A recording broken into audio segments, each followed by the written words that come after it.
আজকের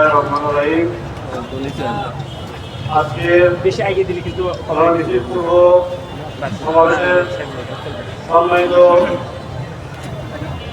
আজকের অনুষ্ঠানের সভাপতি মৌলানা কামরুল ইসলাম, আজকের অনুষ্ঠানের প্রধান অতিথি মানিকগঞ্জ 3 আসনের সংসদ সদস্য প্রার্থী মৌলানা দেলাওয়ার হোসেন, উপস্থিত আছেন মানিকগঞ্জ 2 আসনের সংসদ সদস্য পদপ্রার্থী জনাব জাহিদুর রহমান ভাই, জামাত ইসলাম বাংলাদেশের বিভিন্ন পর্যায়ের নেতৃবৃন্দ, উপস্থিত সাংবাদিক বন্ধুগণ, আইন শৃঙ্খলায় নিয়োজিত সম্মানিত সদস্যবৃন্দ এবং আমার সাথে পরিচিত দিনদার মুসলমান ভাইরা, আসসালামু আলাইকুম ওয়া রাহমাতুল্লাহি ওয়া বারাকাতুহু। সম্মানিত ভাইরা, আজকে 8ই আগস্ট আপনারা জানেন 2024 সালের 5ই আগস্ট কি ঘটেছিল। 2024 সালের 4ই আগস্ট আমরা জানতাম না 5ই আগস্ট কি হতে যাচ্ছে। সম্মানিত উপস্থিতি, 15ই জুলাই যখন ঘোষণা হলো এবং বৈষম্য বিরোধী ছাত্র আন্দোলনের সবাইকে রাজাকার বলা হলো, ঢাকা বিশ্ববিদ্যালয় সহ বাংলাদেশের সকল বিশ্ববিদ্যালয়ের ছাত্ররা ছুটল, সবাই স্লোগান দিল আমি কে তুমি কে, রাজাকার রাজাকার। তার মাধ্যমে মানুষকে খুনের মাধ্যমে আহত নিহত পঙ্গুত্বকরণ করল। আমরা মেডিকেল ডাক্তার হিসেবে দেখলাম 14 তারিখ থেকে 16 তারিখ পর্যন্ত পিরিয়ডের মাধ্যমে মানুষকে আহত করেছিল, কিন্তু শেখ হাসিনার নির্দেশে মারণাস্ত্র ব্যবহার করার নির্দেশ আছে। যার কারণে 18 তারিখ থেকে বুলেট নিক্ষেপ করা হয়, লাইভ বুলেট, যার মাধ্যমে বহু মানুষ হতাহত হয় এবং মানুষ নিহত হয়। মানুষ যারা নিহত হয় তাদেরকে বিভিন্ন হাসপাতালে নেওয়া হচ্ছে।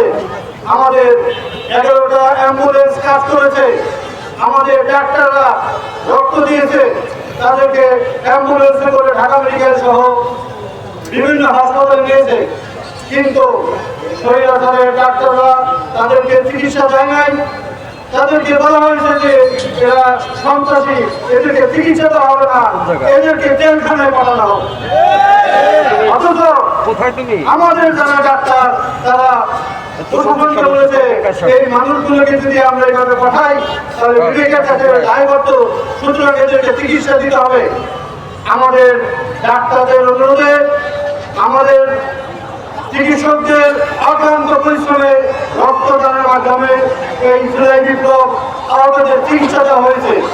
যখন সরকারি হাসপাতালগুলোতে আমাদের ভাইদেরকে চিকিৎসা দেওয়া হয় নাই, তখন আমাদের ইসলামী ব্যাংক হাসপাতাল, বাংলা সহ আলমানার অন্যান্য হাসপাতালগুলোতে রোগী ভর্তি দেওয়া হয়েছে এবং ডিবির লোকজন তদন্ত করে এই জুলাই বিপ্লবীদেরকে ধরে নিয়ে গেছে।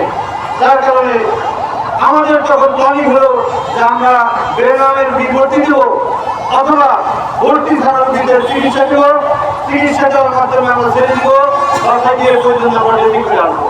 এইভাবে জুলাই বিপ্লবের সাথে আমাদের ভাইরা, চিকিৎসক ভাইরা সহ আমাদের লোকজন সরাসরি জড়িত।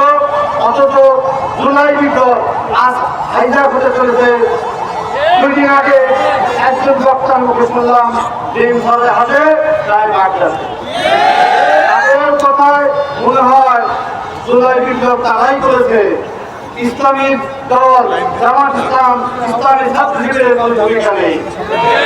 অথচ এই দেবী ফেরাউনকে নামানোর জন্য আপনারা জানেন বাংলাদেশ জামাত ইসলাম, ইসলামী আন্দোলন সহ সকল ইসলামী দল একত্রিত হয়ে এই ঝাঁপায় পড়েছিল।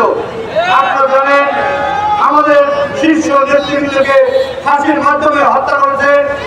মেডিকেল ট্রেনিং এর মাধ্যমে আল্লামা সাইদি সাহেবকে তারা হত্যা করেছে।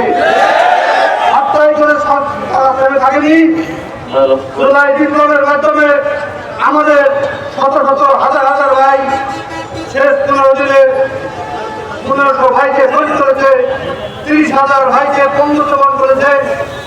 এখনো যারা বেড়ে কাঁপছে তাদের চিকিৎসা হচ্ছে না। আমি সরকারের কাছে জোর দাবি জানাই আহত ভাইদের সঠিক চিকিৎসা দেওয়ার জন্য, তাদের অসহায় পরিবারের পাশে দাঁড়ানোর জন্য, যারা শহীদ হয়েছে তাদের পাশে দাঁড়ানোর জন্য, তাদের পরিবারকে দেখার জন্য এবং সামনে একটা সুন্দর বাংলাদেশ গড়ার জন্য যে উদ্দেশ্যে আন্দোলন হয়েছিল, যে উদ্দেশ্যে পুলিশ সামনে মানুষ বুক পেতে দিয়েছিল, সেই উদ্দেশ্য সফল করার জন্য সুন্দর একটি বাংলাদেশ দরকার। সেই বাংলাদেশ উপহার দিতে পারে একমাত্র আল কোরআন। প্রতিষ্ঠিত করতে হলে বাংলাদেশ জামাত ইসলাম ছাড়া অন্য কোনো দলের পক্ষে সম্ভব না। আসুন আগামীতে পিয়ার পদ্ধতিতে সকলের ভোটের ছাত্র সংগ্রাম করার জন্য পিয়ার পদ্ধতিতে ভোট হবে, মৌলিক সংস্কার হবে এবং জুলাই বিপ্লবের ঘোষণা হবে। জুলাই সনদের ভিত্তি থাকবে, আইনগত ভিত্তি তৈরি করতে হবে, শুধু মুখে মুখে বলতে হবে না। এই আহ্বান রেখেই আগামীতে সত্যিকার বাংলাদেশ জুলুম দুর্নীতিমুক্ত ন্যায়ভিত্তি প্রতিষ্ঠিত বাংলাদেশ কায়েম করার জন্য, বাংলাদেশ জামাত ইসলামের হাতকে শক্তিশালী করার জন্য আপনারা মাঠে ময়দানে আগামী নির্বাচনে দাবি করবেন। আমরা ঘরে ফিরে যাব না। সুখী সমৃদ্ধ বাংলাদেশ প্রতিষ্ঠিত না হওয়া পর্যন্ত আমাদের আন্দোলন চলবে। সবাইকে ধন্যবাদ। আসসালামু আলাইকুম ওয়া রাহমাতুল্লাহি ওয়া বারাকাতুহু।